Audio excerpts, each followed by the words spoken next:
Welcome back to Mind Over Matter. I'm Anastasia. When we think about trauma, we often picture emotional pain, but trauma can live in the body too. For some people, it starts after a major health event.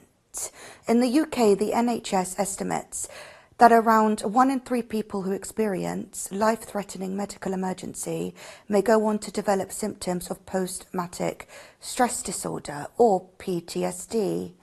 Today we welcome Bolaji.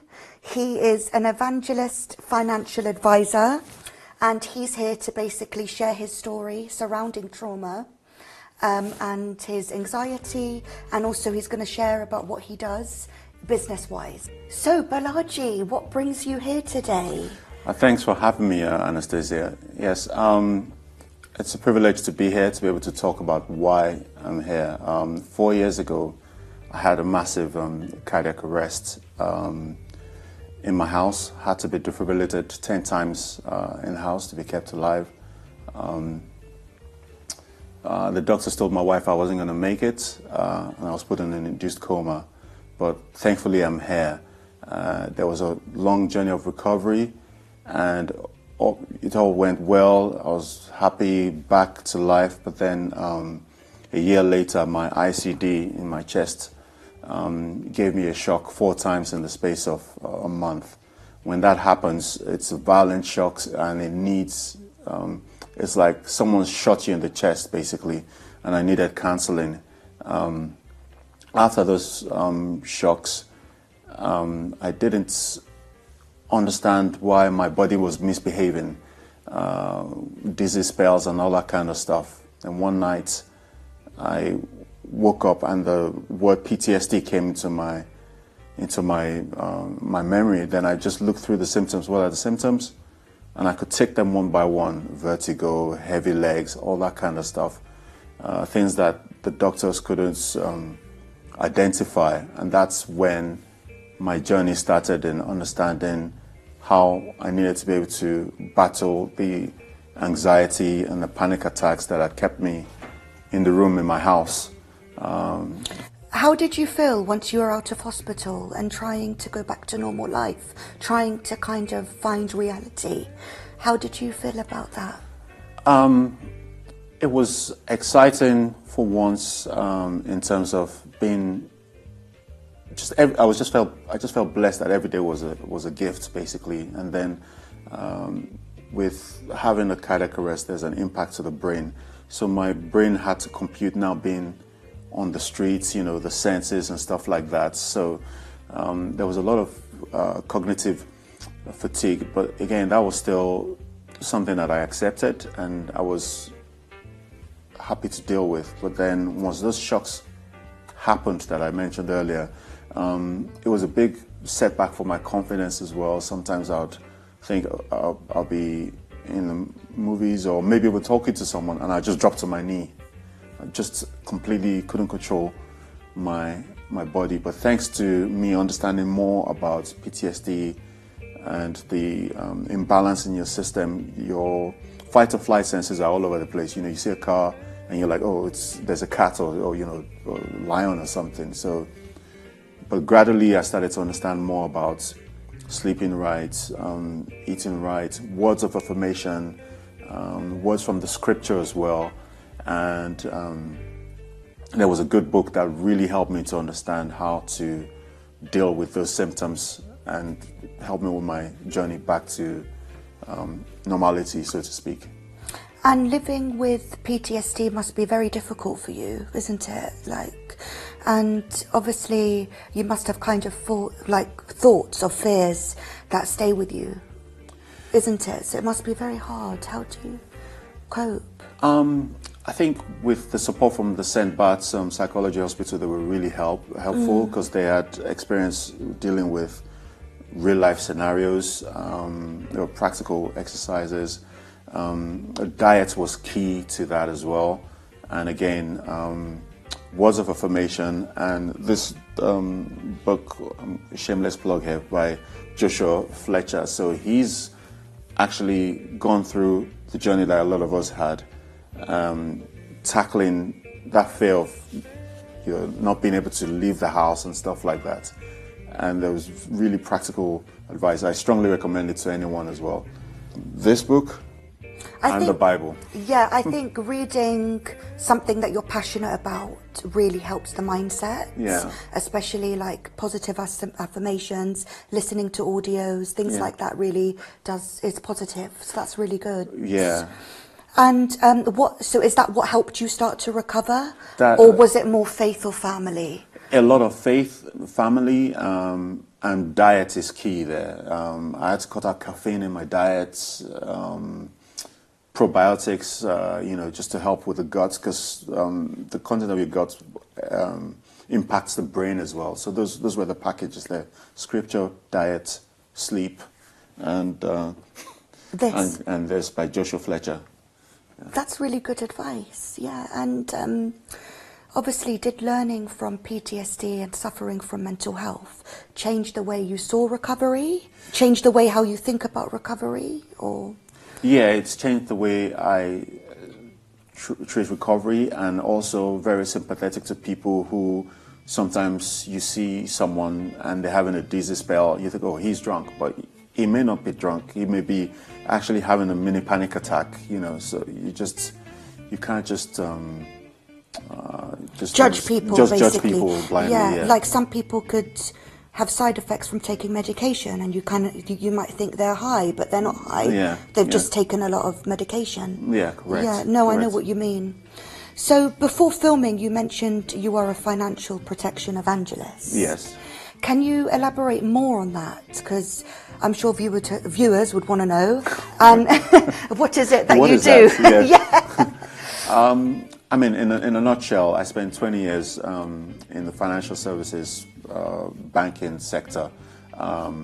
When I had my cardiac arrest, I had a critical illness cover insurance that paid out. A lot of people don't have that protection. I saw someone in the hospital who was really worried about how they were going to protect the mortgage, and a few of my policies were set up incorrectly, and I lost those policies as well. So this is what I do now, full time, advising people on the right protection, having the policies put till age 90, just a more robust protection for the families as well. And the name of the company is Iyanu Financial Services. Iyanu means miracle in Yoruba, so the miracle is twofold, basically, that I'm here speaking to you. So viewers, please follow his website, follow his social media. LinkedIn. That's amazing. LinkedIn, Instagram, yeah. So this story has made you very passionate about what you do now, basically. Yeah. The so passion it links to it. Yeah. The passion's always been there, but this is even more compounded why I'm here to help people. Yeah. No, that's really inspiring.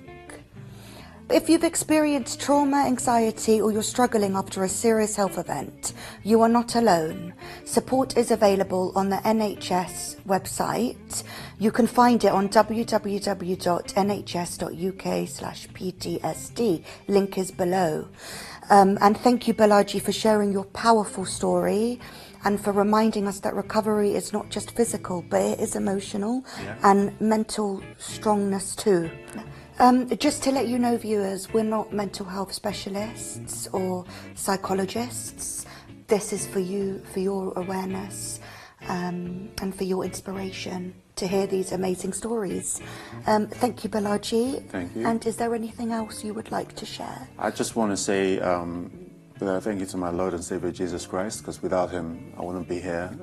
To my wife and to the hundreds of people who were fasting and praying for my recovery. And and thank you for having me. This is a platform for me to be able to spread not just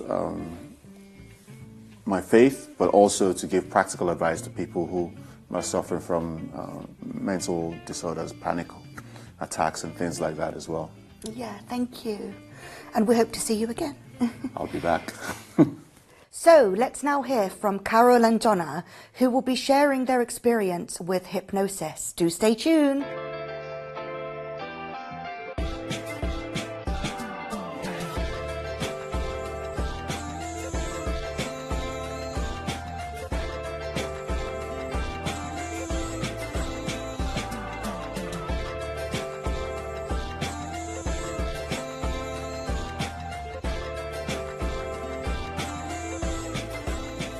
So, welcome back.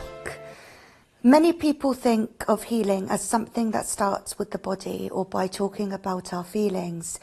But what if real healing starts deeper in the subconscious mind?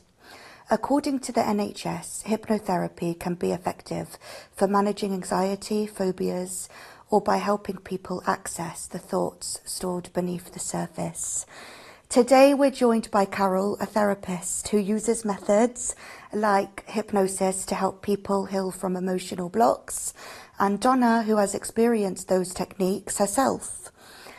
Carol, let's start with you. Hi. Hello, thank you for coming onto the show. You're welcome, it's my pleasure. So can you explain what subconscious healing really means? Okay, so your subconscious is there to protect you, really. It's there to tell you what's risky and what's not, what to do and what's not. But sometimes our subconscious becomes hypervigilant, and then your subconscious will tell you something's dangerous when it's not, for instance, or something's potentially bad when it's not. And that's how people get phobias and blocks to their progress and all sorts of mental health issues.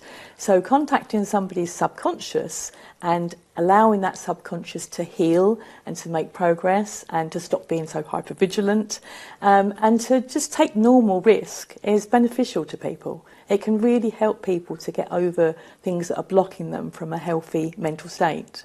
So people tend to listen to their subconscious mind more? Oh, absolutely, all the time, without realising it, obviously. Yeah. Our subconscious is being influenced by the world around us, by the things that we hear, and by our own voice and the things that we tell ourselves. And it basically rules our life to a great extent. If you go to do something and you decide you don't want to do it because it's too scary, it's your subconscious that's telling you to stop doing it. It's your subconscious that's informing you whether to take that risk or not. So your subconscious can stop you from doing things you really need to do.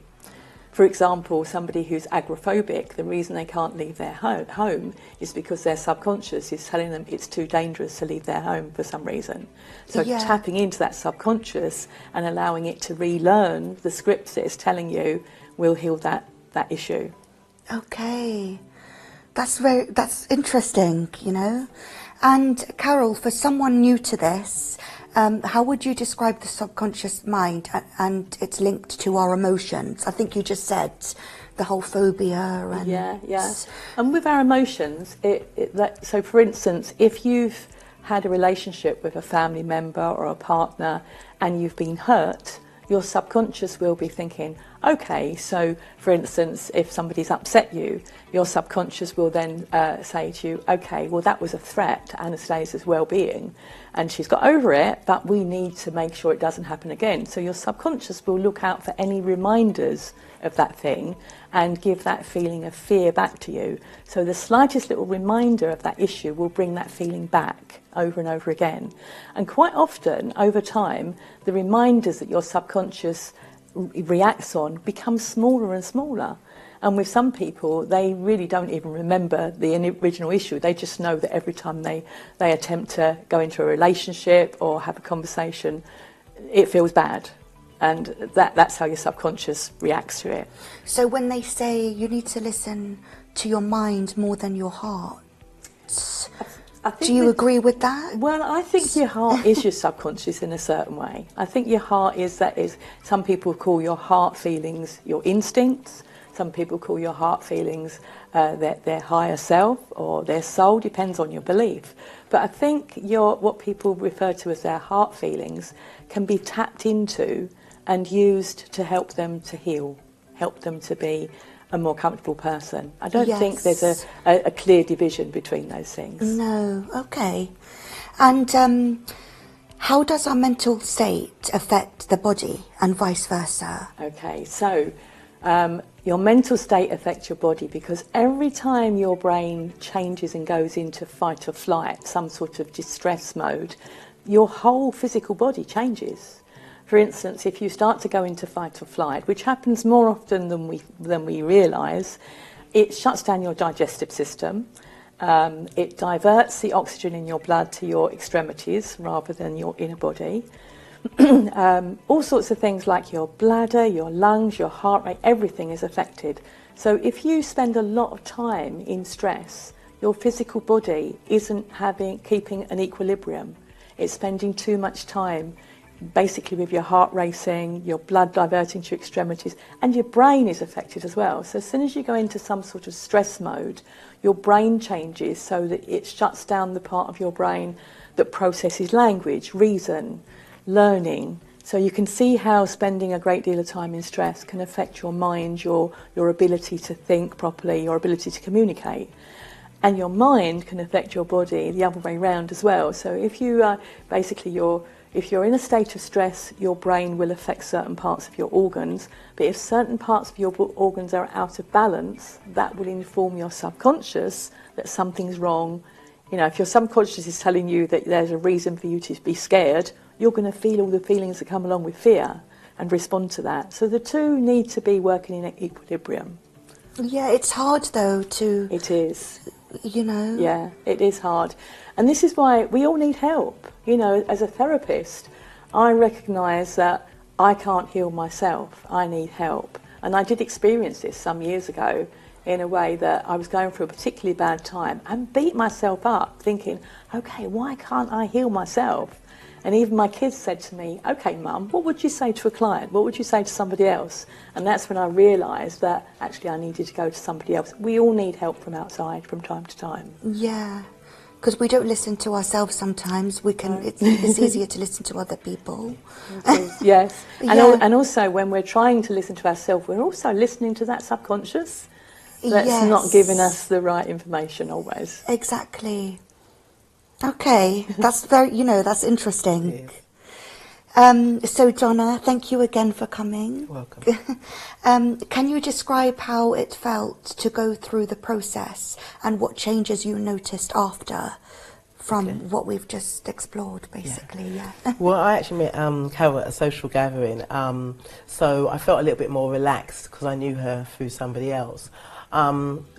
Prior to that, I probably wouldn't have gone down the route of hypnosis, to be honest with you, but because I felt so relaxed and I spoke to her like a friend, I thought I will take that chance. And I'm glad that I did, to be honest with you, because it really does tap into your subconscious. And afterwards, I just found that the things that came out from myself were things that, if I was realistic with myself, I knew, but I didn't want to admit to myself. So you sometimes just need someone to just draw out from your, it's all in your own mind. Carol's not telling me anything to do or how to do it. She's just drawing out from me what is in my actual own mind, and things that, if you went in this direction, what would happen? If you went in this direction, what would happen? It's like, which door, A, B, or C? And when you start to see what direction you'll go in, if you go through each door, it kind of gives you that click to say, okay, you need to, if you want this, this is what you need to do. So yeah, I found it very rewarding, to be honest with you, and it's really helped. But what's the difference between hypnosis and therapy, though? And is it linked together? Does that make sense? Or is it like... It does. I mean, I use other things apart from hypnosis. So as a therapist, I often explain this by saying that I've got an invisible tool bag. And in my invisible therapy tool bag is hypnosis and lots of other things too. I use neuro-linguistic programming and thought field therapy and all sorts of other things that I've learned over the years. Hypnosis is just one of those tools. So hypnosis is a therapy in the same way that other things are other methods of therapy work as well. So it's just another method? It's a tool, yes. Oh, it is, okay. yes. I didn't even know that. So, okay. For me, the difference was, for therapy, you're speaking to somebody and you're very much awake like we are now. Yes. The hypnosis, I was in just a much more relaxed state. So I'm just really just relaxed and just letting my mind just be free. And then you're still drawing out. And I think that's where it's a bit more deeper, because you're just in such a relaxed state. It's just, it's drawing out from you what's in your...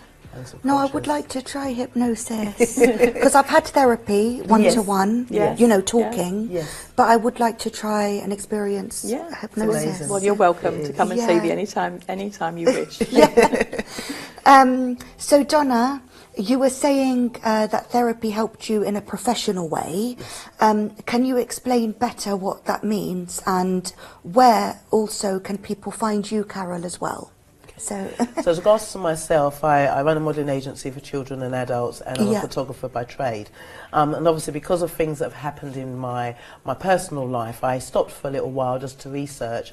And with speaking to Carol, it actually allowed me to understand my blockages. So then it allowed me to go back into what I was doing in a deeper way. And with that, I could then start helping other people with what I enjoy doing. So I do workshops for children and adults to help build up their confidence. So with that, as I said, through speaking to Carol, it actually just tapped into my subconscious to say, okay, what do you want to do? And if you go through door A, B or C, what will be the outcome? And then it's almost like me looking into the future of what do I want from this? And then it made me go in deeper into what I wanted to do. So it just gave me that push that I really needed. Yeah, so it really helped you, not just emotionally, but through your work life as well. Yes.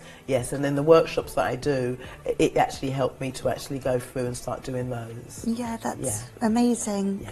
And Carol, where can we find you? I have a website, and my company name is Think Success. So my website is www.thinksuccessuk.com.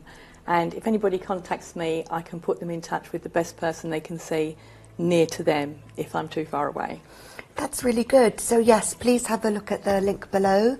And are you on social media as well? Yes, on Facebook and Instagram and TikTok at Carol Ritchie. Yeah, okay. So thank you guys so much for coming. You're welcome. Very inspiring. And so don't forget, if you want to find a talking therapy service as well, go on www.nhs.uk/talk. Thank you, Carol and Donna, for sharing your insights and personal experiences. And we'll hope to have you again as well. I look forward to it. Yeah, thank you very much. Thank you.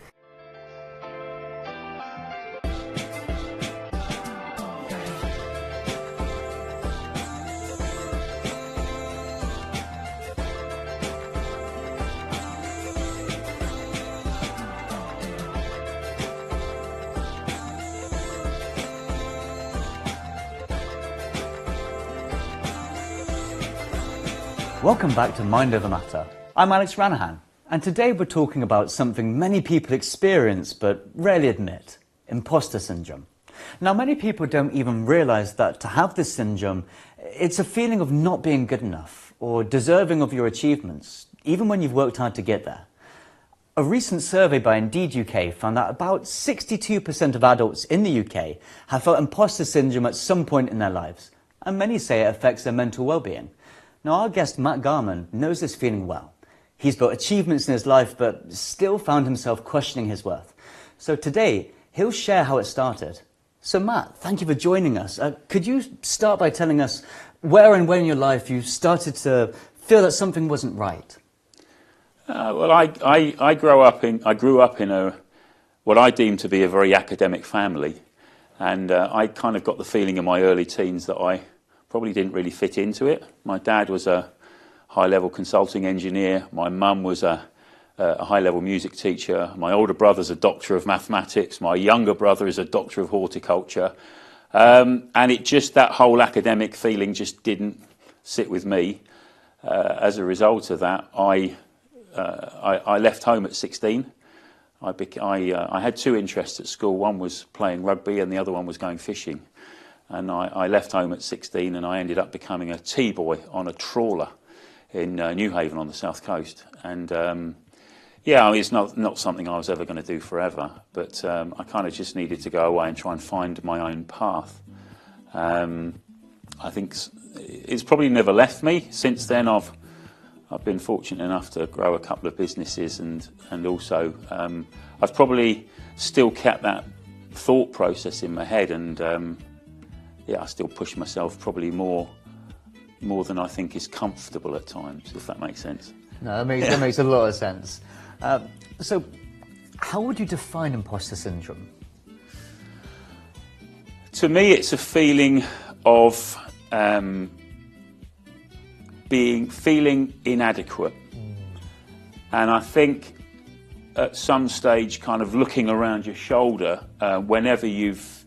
even when you feel like you have achieved something, the feeling that at some stage you're going to look over your shoulder, somebody's going to tap you on the shoulder and call you out. And it's like, yeah, but you know, you weren't really, or something like that. So I think that feeling, and it struggles, the feeling that you're going to get found out, or somebody's going to call you out. It's like you're not the real deal, and it kind of still floats around at times, even today, really.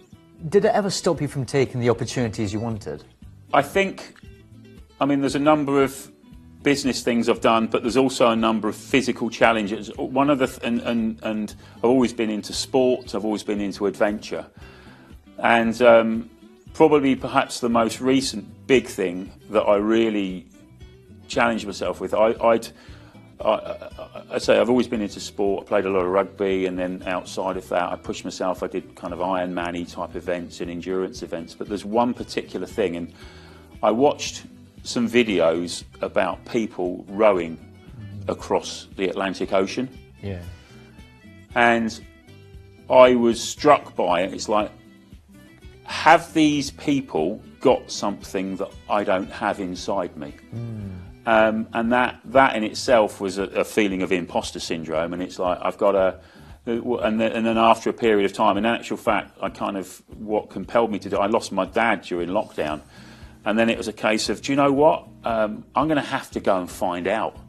And that's the only way I can address it as much as anything else. Yeah. So yeah, it was a feeling of, am I going to get found out? Can't I? Have they got something that I don't have?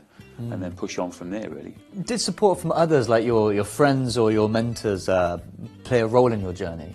They have. I think I've got this thing that I've had in my head for quite some time. I've always had people that have encouraged me in sport and business. Sorry, sport and the adventure. And then also I've had in business, I've had what I call a virtual board. So I've got sort of 3 or 4 people who, you know, they may not be, it's not formal or any structured or anything else like that, but there's 3 or 4 people in my life that I've had for quite some time that they know me, they know my character. I'm very comfortable being uncomfortable, and I'm very comfortable being, I feel like I'm being vulnerable with them, and I can share, and I kind of say, this is how I feel.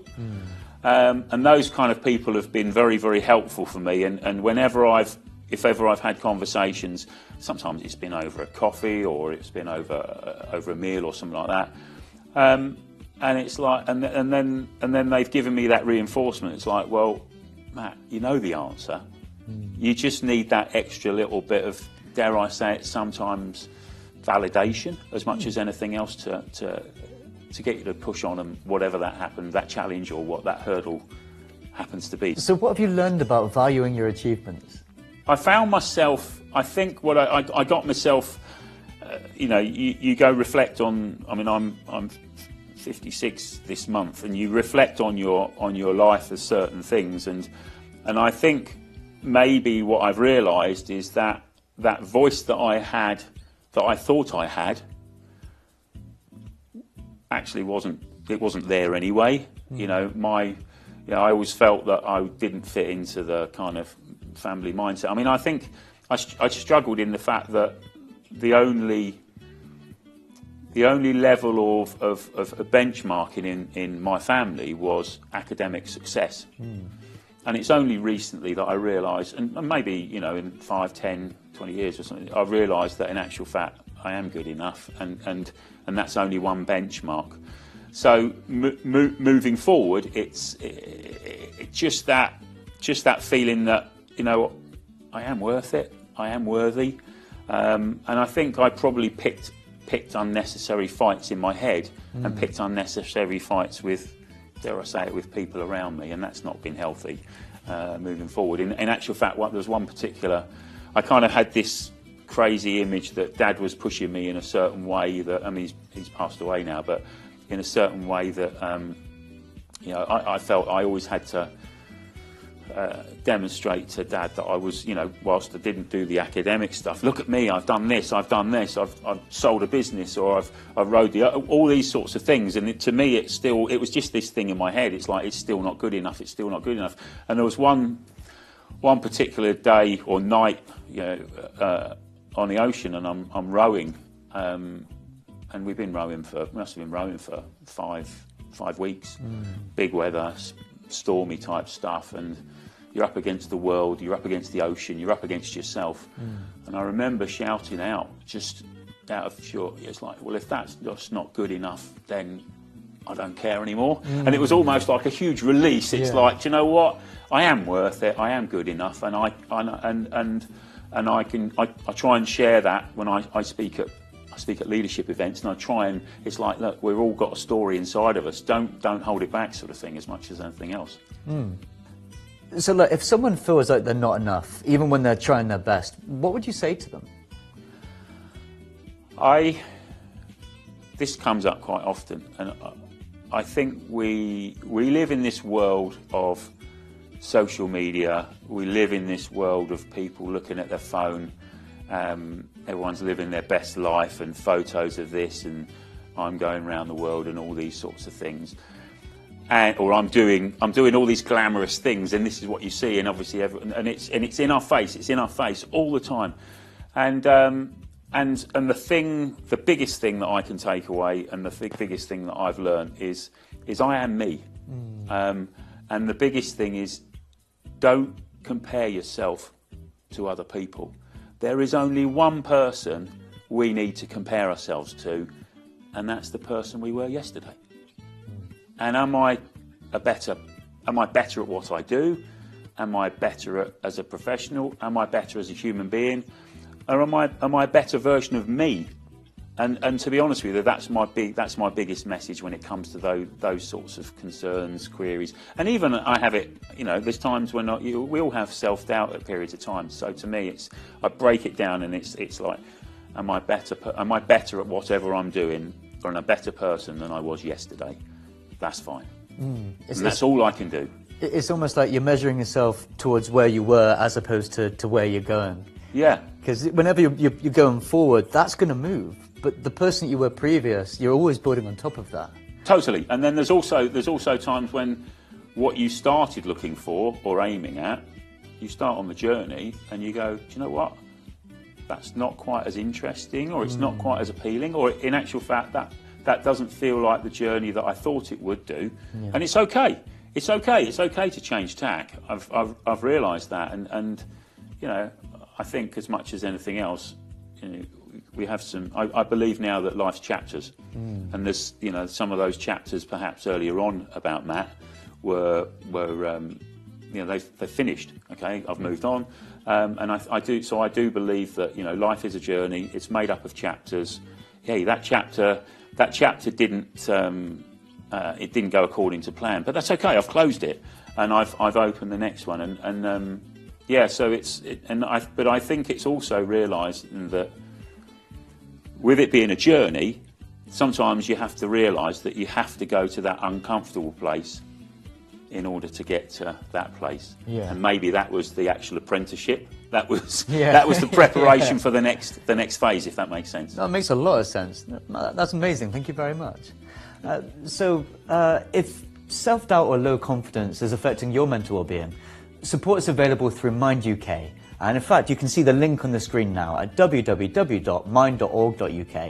So Matt, that was amazing. Thank you so much for speaking so openly about something that many of us struggle with. Your story reminds us that self-doubt doesn't mean we're unworthy. It means we're human.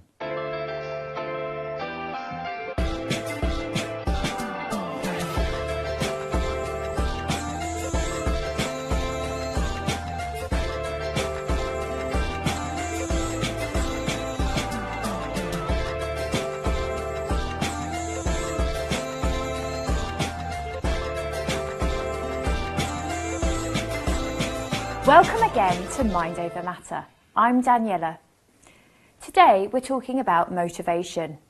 In the UK, research by the Mental Health Foundation shows that 1 in 5 adults feel their work negatively impacts their mental health, often leading to burnout or loss of purpose. Yet for some, those challenges become the fuel for growth.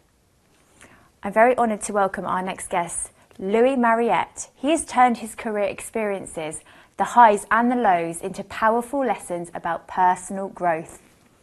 Louis, thank you for joining us today. Daniela, my goodness, it's such a pleasure to see you again. You know, and you're looking gorgeous, you're looking well, you're looking fit and energetic. I love that. So are you, and it's your energy as well. It's amazing. Absolutely. Can you tell us a little bit about your journey? Absolutely, Daniela. I mean, I've been very lucky in life, but you know, luck doesn't always fall on everyone's plate, right? And sometimes it doesn't, but you just got to make luck happen. And like anything in life, putting your best foot forward is always a positive way. I was actually born in Malawi.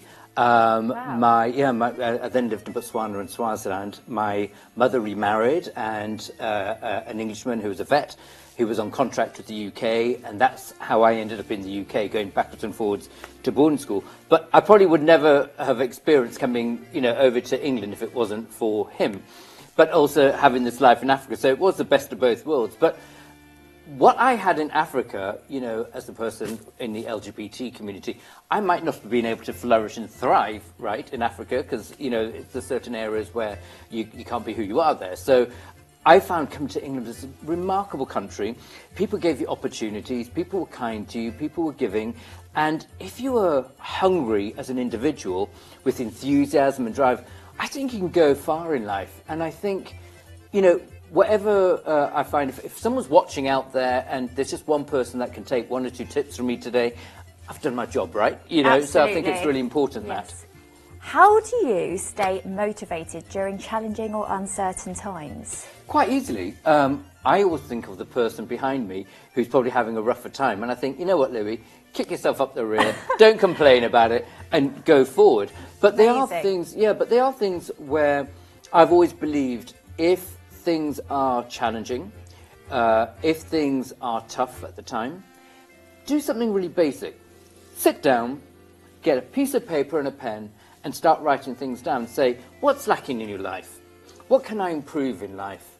What is my strategy plan?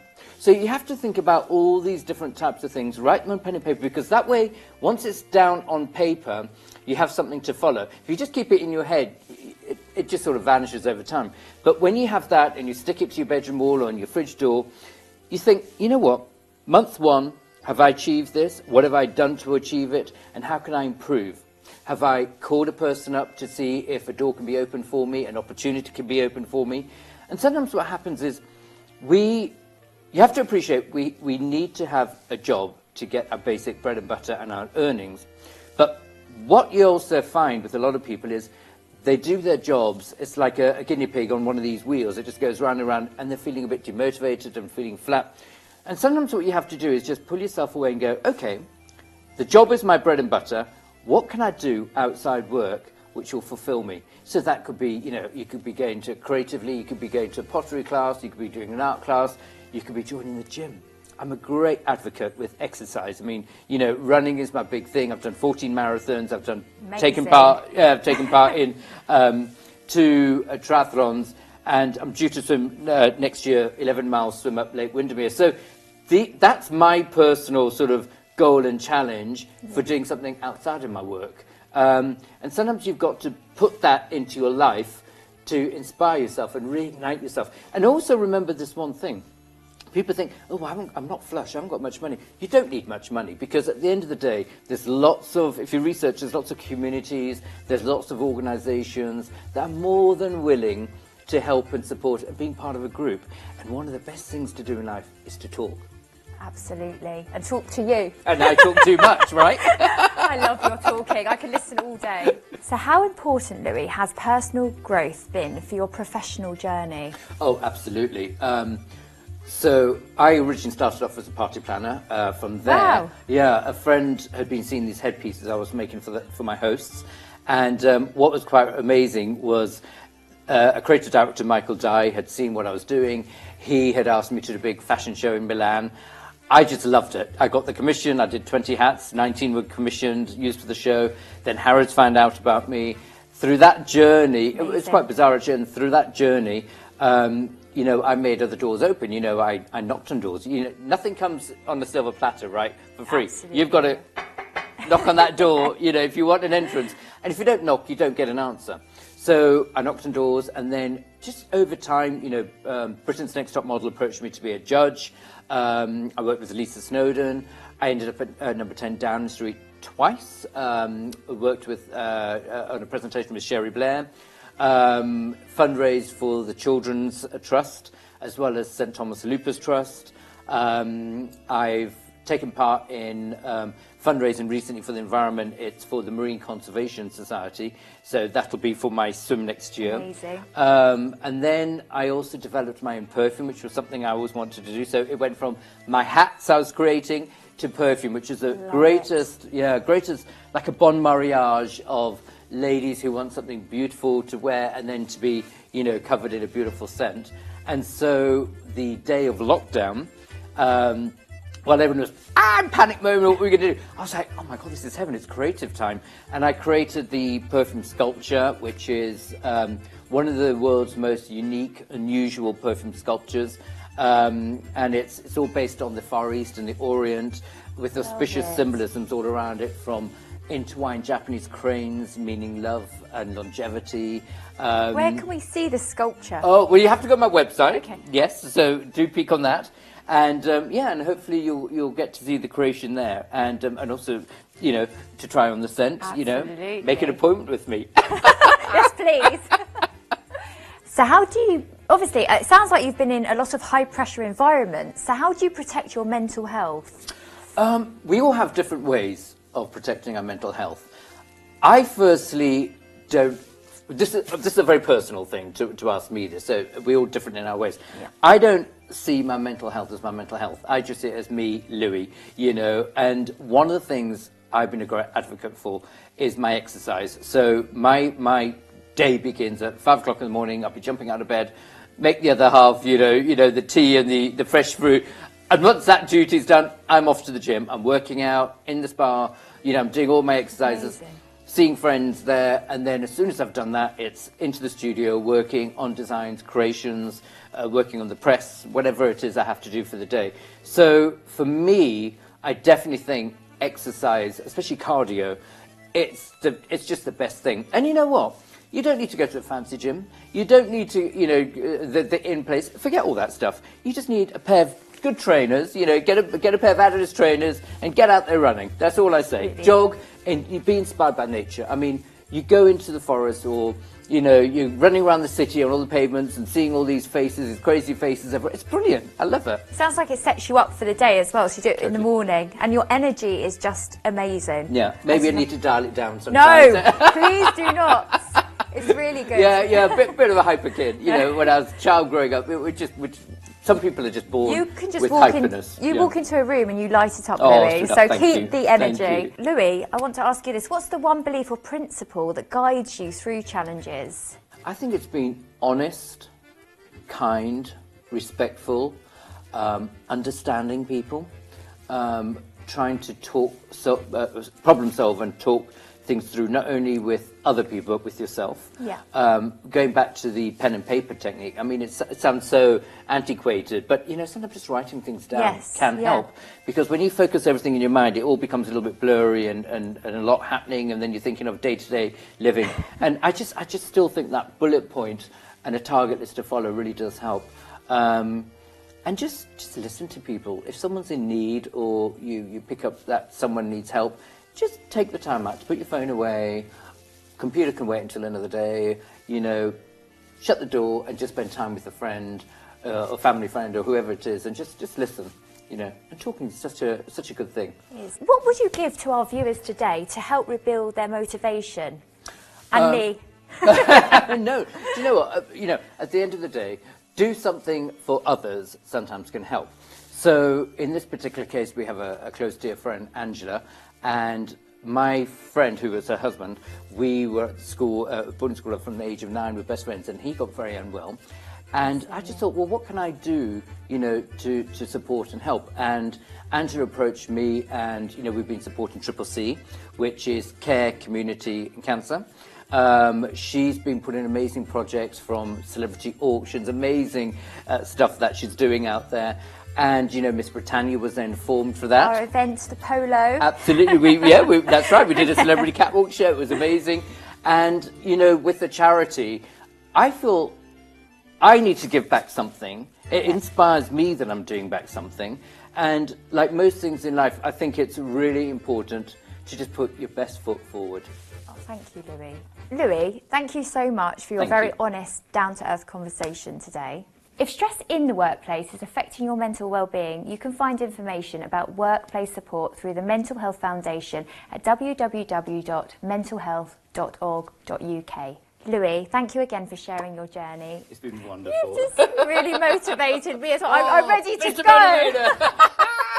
But it's been lovely, absolutely lovely. And I hope we can have you again as a guest. That would be amazing. Thank you. Thank you. Thank you, Daniela.